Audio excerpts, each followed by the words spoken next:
Olá, boa tarde a todos.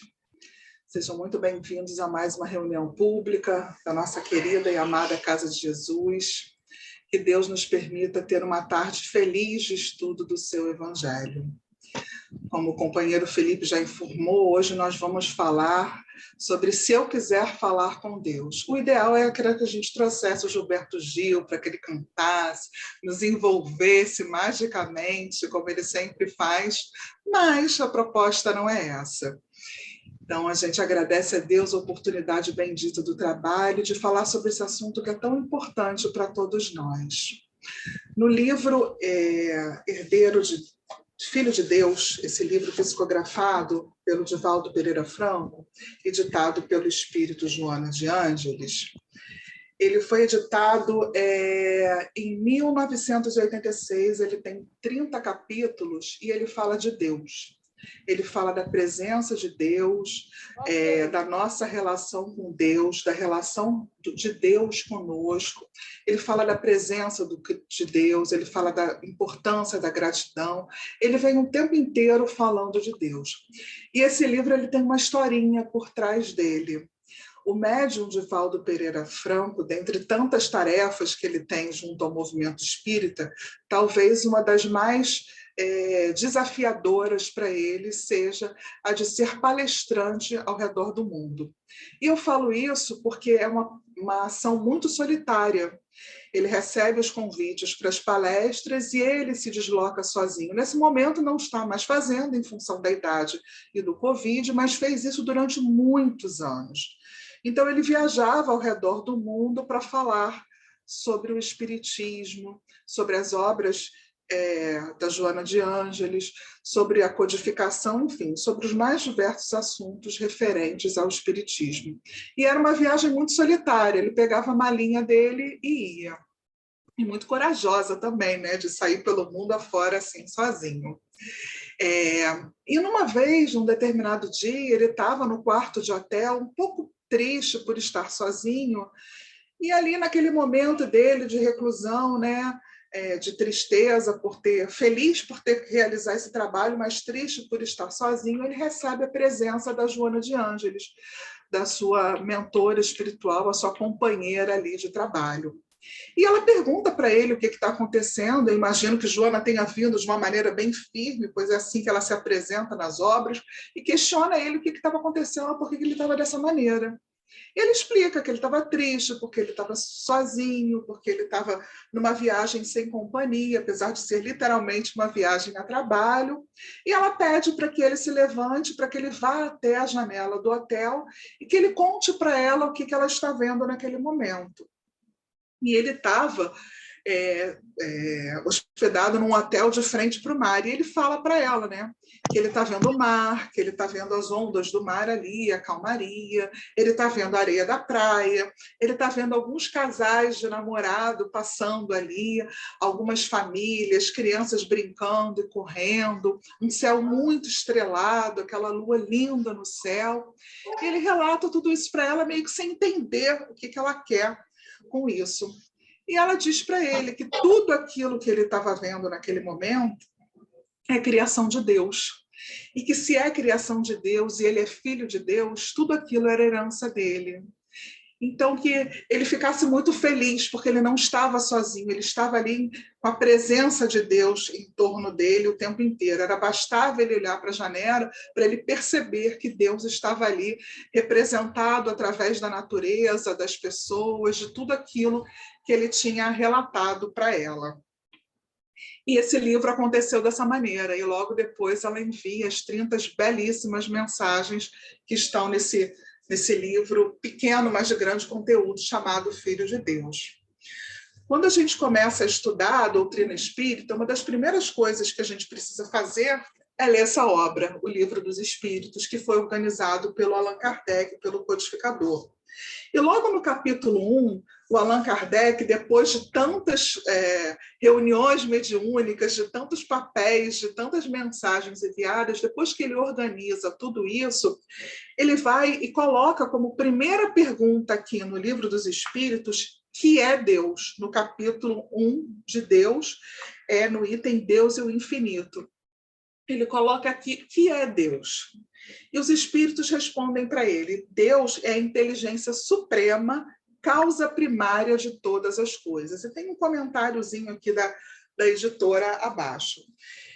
E ele, quando faz essa pergunta, depois de participar de tantas reuniões, como eu disse, depois de ler tantas coisas para organizar a obra, o Livro dos Espíritos, ele percebe que ele não podia perguntar quem é Deus. Deus não é quem, Deus é o quê. E isso porque ele é o início de tudo. Sendo assim, todos nós estamos ligados a Deus. Todos nós somos parte de Deus porque somos criados por Ele. Assim como tudo aquilo que o médium Divaldo Pereira Franco ouviu da sua mentora, da Joana de Ângeles, toda essa criação é uma criação de Deus. E os espíritos deram essa resposta para os médiuns que participaram da organização da doutrina espírita, porque a nossa linguagem ela ainda é muito restrita, o nosso vocabulário ele ainda não tem a potência suficiente para definir que é Deus para a gente. São muito restritas as nossas palavras, o nosso vocabulário, e a definição de Deus vai muito além disso. Porque Deus não é algo material, não é algo palpável, não é algo concreto, como nós ainda estamos vivenciando nesse momento em que nós ainda estamos num planeta de provas e expiações, ainda somos muito ligados às questões materiais. Mas à medida que a gente vai evoluindo, à medida que a gente vai crescendo, as informações vão sendo dadas para a gente também de uma outra forma. Os conteúdos vão sendo aprofundados, assim como a criança na escola, que vai aprofundando o português, que vai aprofundando a matemática e as outras matérias, o mesmo acontece com a gente. E uma outra coisa também se modifica, o nosso olhar para o assunto. Quando nós participamos de uma palestra, provavelmente todos vocês já ouviram falar sobre prece, seja no espiritismo, seja em outra religião. Desculpa.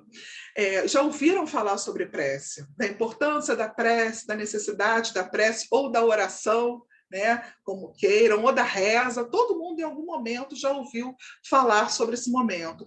Através do estudo de um livro, através de uma palestra, através de um grupo de estudos, de uma conversa, todo mundo já falou, já conversou sobre esse assunto. Então, todo mundo já tem uma base sobre esse assunto. Talvez o que eu vá falar aqui do começo ao fim não seja novidade. Talvez alguma coisa ou outra surja como um conteúdo diferente, um conteúdo novo, porque a gente já teve contato com esse assunto, então a base nós já sabemos. Mas tem uma coisa que nos faz mudar o entendimento do assunto, e isso se chama amadurecimento.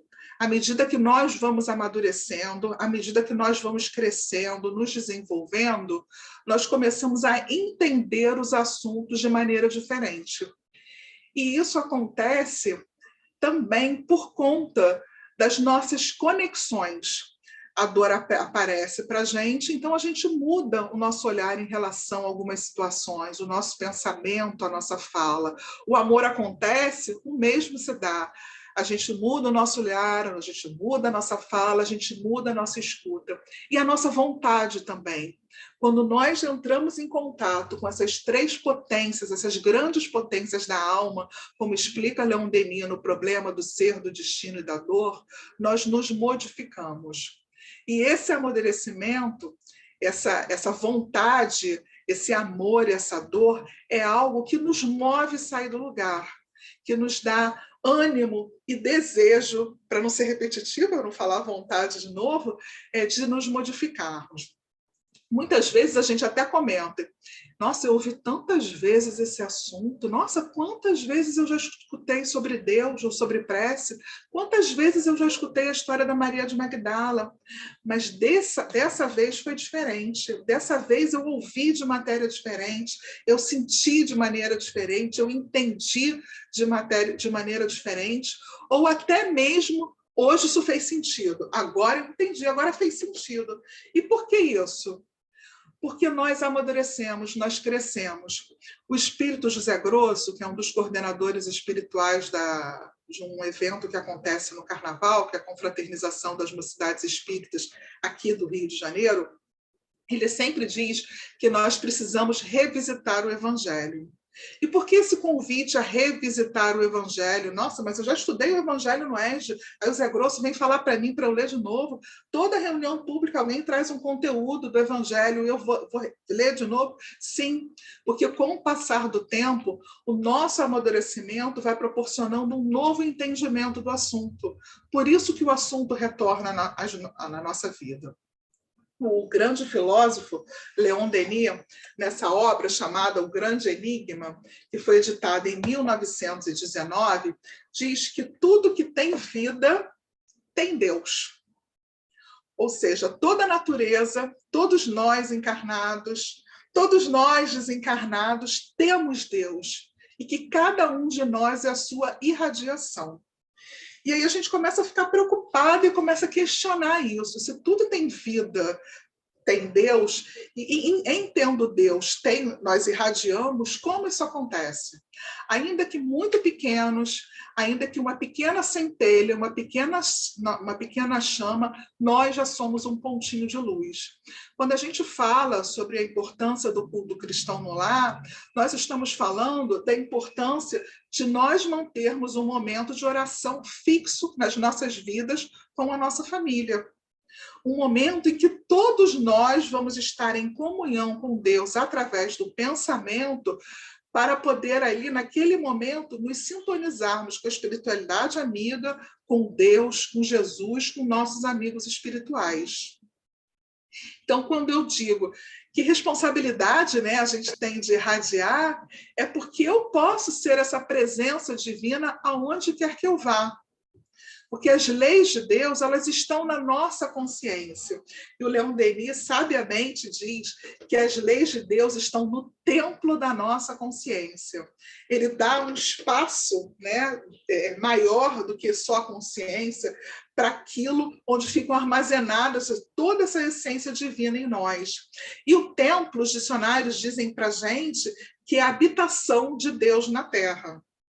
Então, quando a gente acessa esse templo da nossa consciência, nós estamos ali acessando Deus dentro de nós.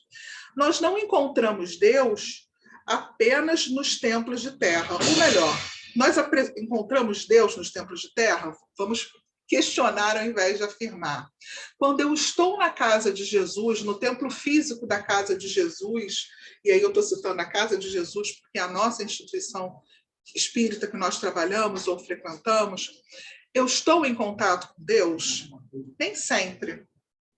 Eu só estou em contato com Deus quando eu olho para dentro de mim. Estar no templo físico não quer dizer que naquele momento, quando eu passo daquele portão da casa de Jesus, eu já me conectei. Estar na reunião pública não quer dizer que nesse momento eu esteja em contato com Deus.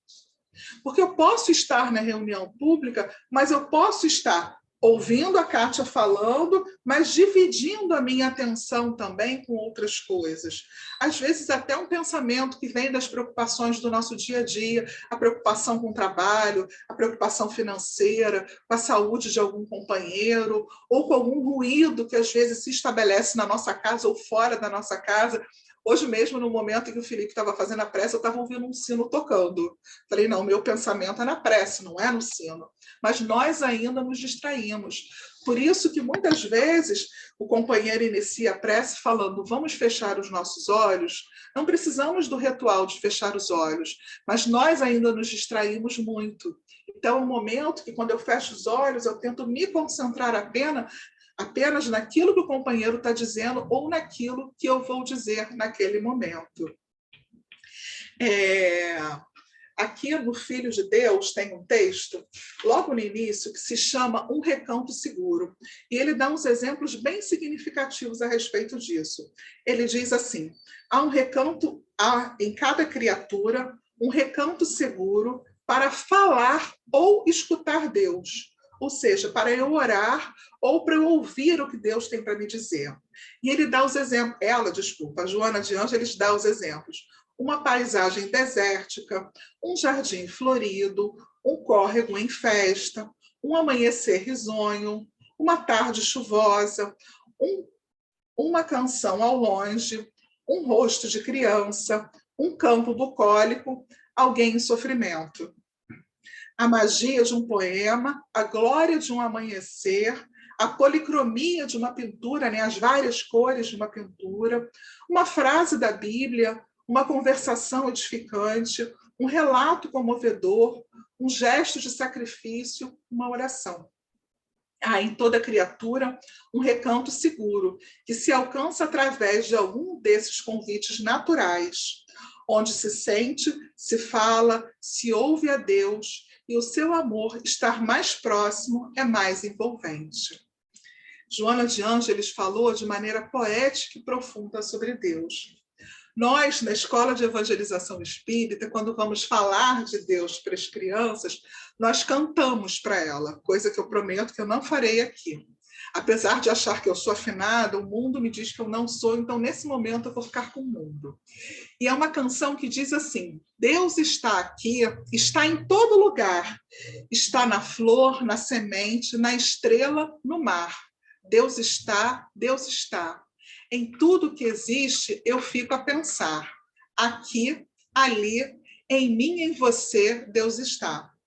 Essa música infantil, né, fofa, bonitinha, que as crianças adoram, que fazem gestos, né, simbolizando as palavras da música, tem exatamente o mesmo conteúdo aqui que a Joana de Ângeles falou para a gente. Só que quando a gente lê a Joana de Ângeles, a gente já se desenvolveu intelectualmente, mentalmente, a ponto de entender o que ela diz.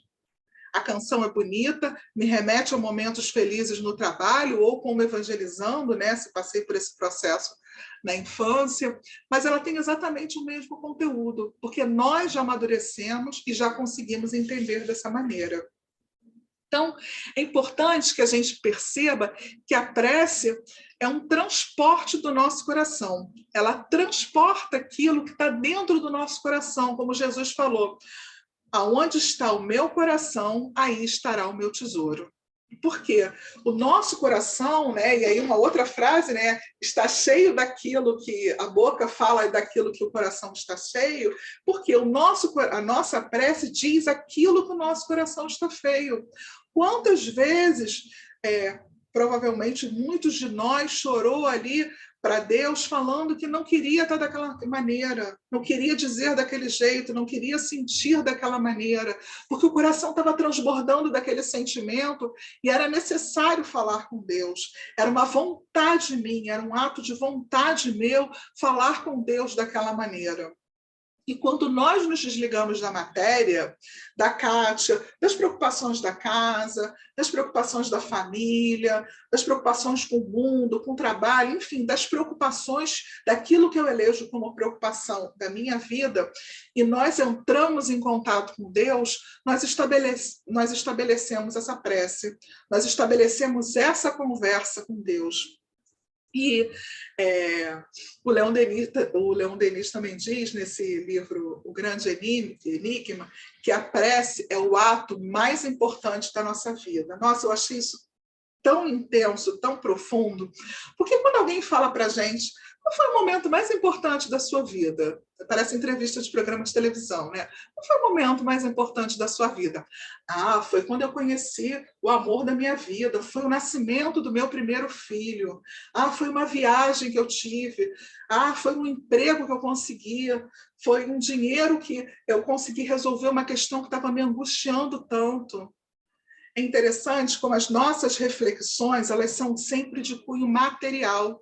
E aí o Leon Denis vem filosoficamente, lindamente falar para a gente que o ato mais importante da nossa vida é a prece. Porque ele diz que é quando saímos da nossa pequenez, da nossa mesquinhez, quando a gente sai das questões de ordem material e a gente se eleva, a gente faz contato com a espiritualidade amiga, a gente faz contato com Deus. É um momento que a gente se recolhe.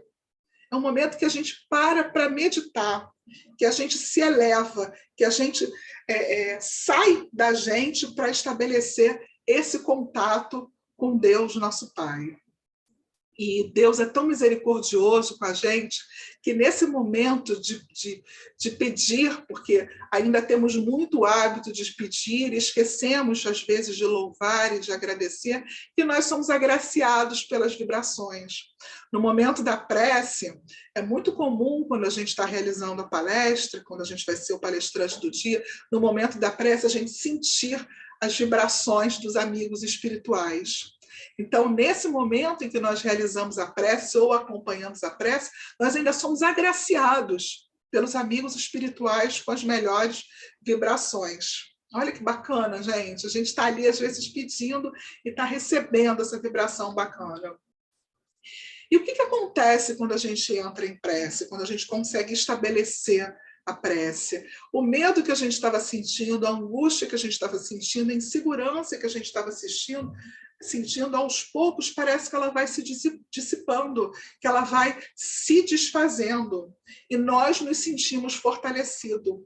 E esse benefício, ele se estende a todos aqueles que estão ao nosso entorno.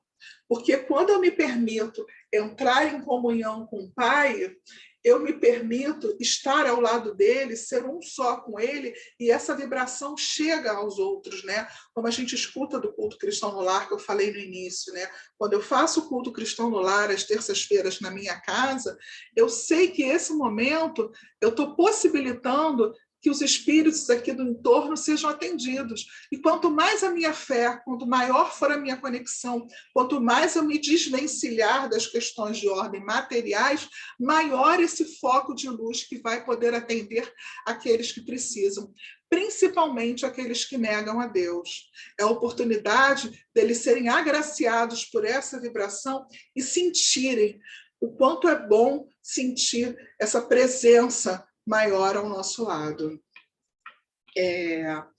No outro livro, O Grande Enigma, ainda no Grande Enigma, na página 96 e 103, para a gente encerrar Leon Denis, eu quero falar um pouquinho de Emmanuel, ele fala, e aí, assim, Leon Denis é firme nesse momento, apesar de toda a sua filosofia, ele fala assim: o homem que desconhece Deus e não quer saber das forças o homem que desconhece Deus e não quer saber que forças, que recursos, que socorros deles promanam, esse é comparável a um indigente que habita ao lado de um palácio cheio de tesouros e se arrisca a morrer de miséria diante da porta que lhe está aberta e pela qual tudo convida a entrar. Então, ele faz uma relação de que naquele momento em que eu tenho a oportunidade da prece, não faço uso da prece, eu estou como se estivesse ao lado de um palácio que eu possa ser beneficiada pelo que tem nesse palácio, pela riqueza desse palácio, e eu deixo passar. E ele continua aqui, numa outra página lá na frente. O único meio de salvar a sociedade em perigo é elevar os pensamentos e os corações, todas as aspirações da alma humana para a potência infinita. Essa potência infinita que é Deus, é unir nossa vontade à sua e nos compenetrarmos da sua lei. Aí está o segredo de toda a força, de toda a elevação. Então, Leon Denis fala para a gente que a gente pode auxiliar sim através da prece, que a gente pode ajudar sim através desse momento de oração. E aí a gente passa aqui para o Emmanuel, no livro Pensamento e Vida, que foi ditado pelo Espírito Emmanuel, como eu disse, para o médium Francisco Cândido Xavier, tem um capítulo 26, que se intitula Oração. E eu fiz uns recortes desse capítulo para dividir aqui com vocês. E uma das coisas que ele fala, o Emmanuel, é o seguinte: que trabalhar com um sentimento elevado, objetivando um fim, é orar. Então, toda vez que eu estou trabalhando com um objetivo maior, eu estou orando. E ele dá alguns exemplos que eu achei bem interessantes. Ele diz assim, que a oração é o fenômeno da maré do mar, né, das praias, pelo qual as águas desejam o grande equilíbrio. Que na planta é o desejo que o vegetal se levanta para a luz. que no animal é o instinto de curiosidade e indagação que lhe alicerçam as primeiras conquistas da inteligência. Nos nossos animaizinhos domésticos, né, no cachorrinho, no gatinho, a gente tem muito disso, né, da curiosidade do bichinho, de entender o que está acontecendo, o que chegou de novo pela casa, de querer estar ali cheirando, de estar querendo entrar nas coisas para entender. Então, são as primeiras conquistas da inteligência. E o Emmanuel ele segue dando outros exemplos, mas aí ele já passa para nós espíritos. Ele começa falando do professor. Ele diz que oração é quando o professor está planejando. Quando o professor senta ali para fazer o seu planejamento, seja de português, matemática, química, física, história, educação física, sejam das matérias mais diretas para a área profissional, ele vai promover naquele momento a possibilidade de mudança daquele espírito. Então, quando ele está planejando, é um ato de oração, porque ele quer promover a mudança daquele espírito para melhor, ainda que de maneira intelectual, mas que muitas vezes também tem essa mudança moral. O médico, quando ele estuda para erradicar as doenças, e quantos médicos, quantos cientistas nós temos nesse momento em oração? Desde o início da pandemia, nós temos médicos e cientistas em oração, pesquisando para poder nos auxiliar. Por que não falar da AIDS, que está aí desde a década de 80 e é uma doença que ainda não tem um controle absoluto sobre ela, e a gente tem cientistas aí trabalhando desde essa época para tentar auxiliar a sanar essa doença. E aí ele fala do administrador sério, daquele administrador que quer de fato mudar aquela instituição, seja ela uma instituição educacional, seja ela uma instituição hospitalar, seja ela uma instituição pública, seja um governo. Então, quando o administrador se propõe a programar coisas que possam auxiliar na mudança daquilo que ele administra, ele também está em oração. E aí o Emmanuel finaliza falando assim: todos estão usando os processos da oração, refletindo na própria mente os propósitos da educação, da ciência de curar, da legislação e do progresso que fluem do plano invisível à feição de imagens. Quantas intuições são recebidas por esses espíritos no momento que eles estão planejando, estudando, executando? Eles estão de boa vontade, estão ali abrindo o seu coração. Então, assim, estão se alimentando dessa prece, né? A gente se alimenta ao longo do dia, mais de uma vez, graças a Deus, né? E esse alimento ele é para sustentar o nosso corpo físico. Mas nós esquecemos que a prece também é um alimento de uma outra ordem.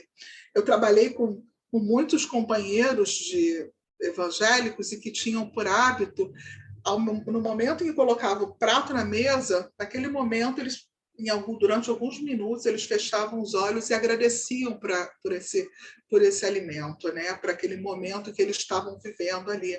Se toda vez que a gente se alimentasse, né, sentasse para as nossas refeições, a gente parasse para fazer a prece ali, para orar, para agradecer, nós também estaríamos alimentando a nossa alma, seria um algo a mais.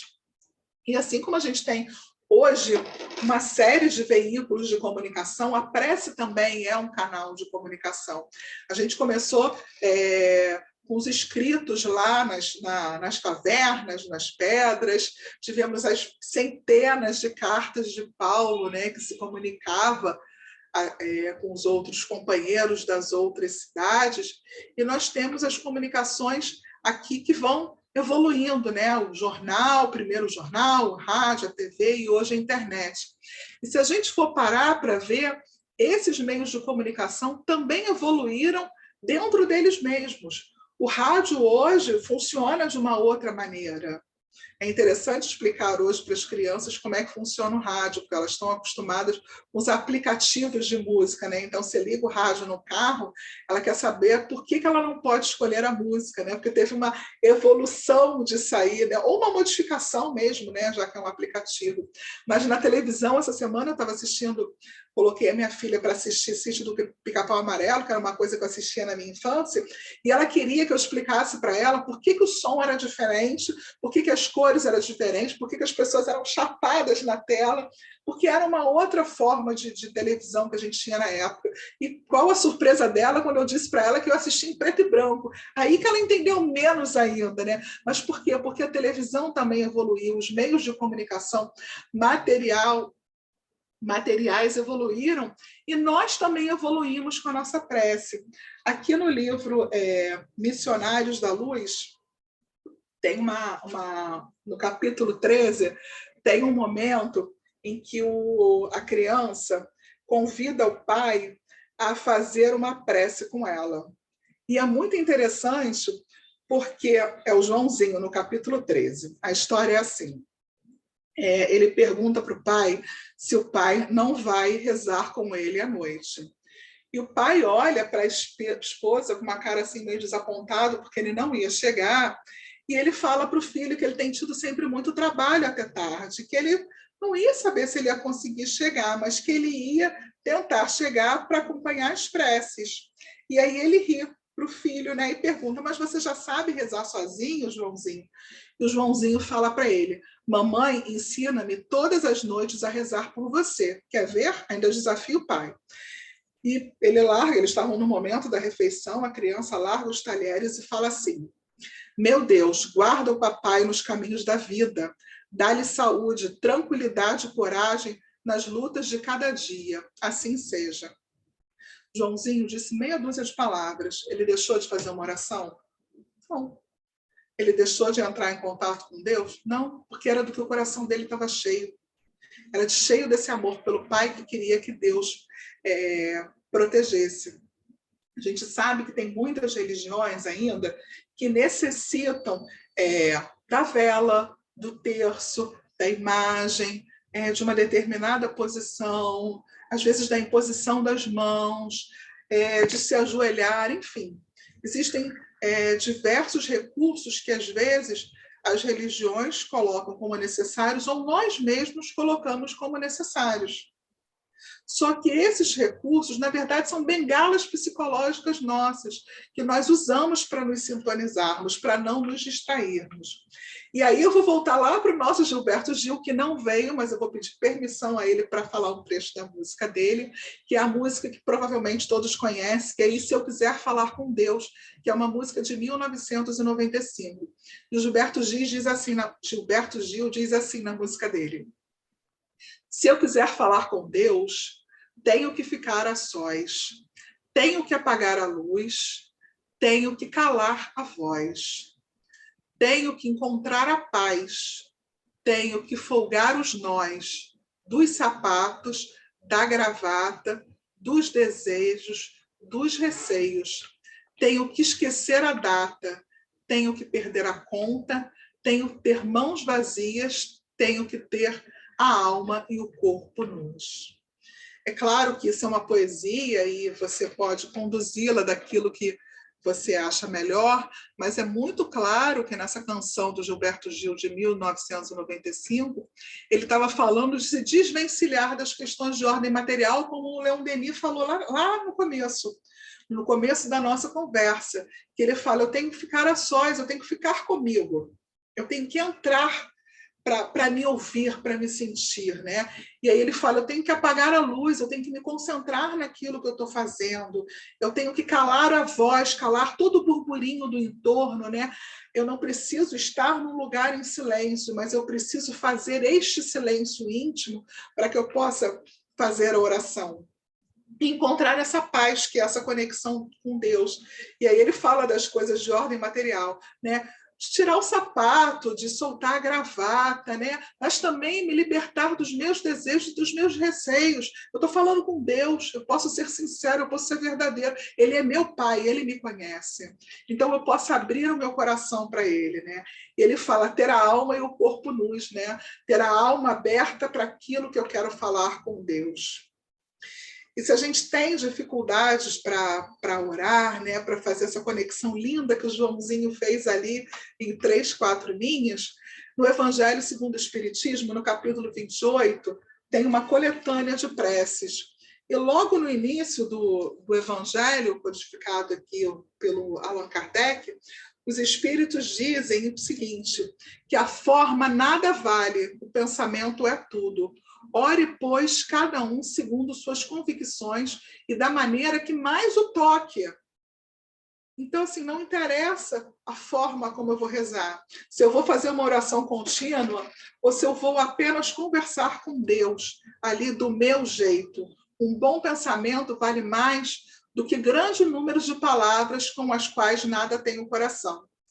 Eu me lembro que tinha uma senhora, há uns 20 anos atrás, no Leon Denis, eu não lembro o nome dela, ela sempre conduzia reunião pública de 9 horas da manhã, no Centro Espírita Leon Denis, lá em Bento Ribeiro. E eu sempre ia nessa reunião pública, eu já trabalhava na Casa de Jesus, mas eu gostava muito dessa reunião pública e eu ia, acho que era segunda, 9 horas da manhã. Nesse momento eu não estava trabalhando, então eu tinha essa disponibilidade. E ela fazia uma prece que era assim, Deus, olha só, a gente quer te agradecer, a gente está aqui reunido hoje. Ela não fazia, meu Deus, estamos reunidos. Não, ela não precisava disso.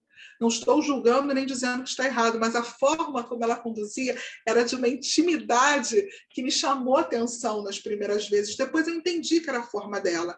E é o que os espíritos falam aqui, a forma nada vale, o que vale é o pensamento, é aquilo que eu estou colocando ali. Não importa o tamanho da sua prece, não importa se ela é pequena, se ela é grande, não importa. E a gente vê ainda lá no Evangelho segundo o Espiritismo, os espíritos explicam o Pai Nosso, que foi a oração que Jesus fez a Deus, naquele momento em que ele pede ali a Deus, mas ele também louva e ele agradece muito a Deus. E a gente pode ver as preces gerais, as preces por aquele que ora, as preces por outrem, né, pelos outros, e as preces pelos que já não são da terra. Então, se a gente tem essa dificuldade de abrir o nosso coração, a gente pode recorrer ali àquelas preces também. Mas é importante que, além da gente pedir, a gente pede mesmo, até porque a gente ainda está nesse momento, que a gente possa ser grato, que a gente possa ter gratidão a Deus pela nossa oportunidade bendita na vida e por todos os recursos que Ele nos dá para a nossa evolução. E louvá-lo sempre, louvá-lo por tudo que Ele faz por nós. E para finalizar, que o nosso tempo já está findando, eu quero encerrar com uma mensagem, um texto que é da Alta de Souza, do livro Parnaso de Além Túmulo, que foi psicografado também pelo Chico Xavier. E ela se chama Mensagem Fraterna. E ela diz assim, meu irmão, tuas preces mais singelas são ouvidas no espaço ilimitado, mas sei que às vezes choras consternado ao silêncio da força que interpelas. Volve ao teu templo interno abandonado, a mais alta de todas as capelas, e as respostas mais lúcidas e belas hão de trazer-te alegre e deslumbrado. Ouve o teu coração em cada prece, Deus responde em ti mesmo e te esclarece com a força eterna da consolação. Compreendes a dor que te domina sob a linguagem pura e peregrina da voz de Deus em luz de redenção. Então, que hoje o nosso olhar em relação à prece possa ter um significado diferente, possa ter uma importância diferente e que nós possamos fazer da nossa vida o que os homens de bem fazem, uma eterna prece. Porque os homens de bem, a cada ação deles, eles estão orando, porque eles estão sempre com um pensamento em Deus, nosso Pai. E a minha gratidão a Ele pela oportunidade bendita de estar aqui com vocês hoje, falando sobre o assunto, divulgando a doutrina espírita e sendo envolvida pela espiritualidade amiga. Que Deus esteja conosco.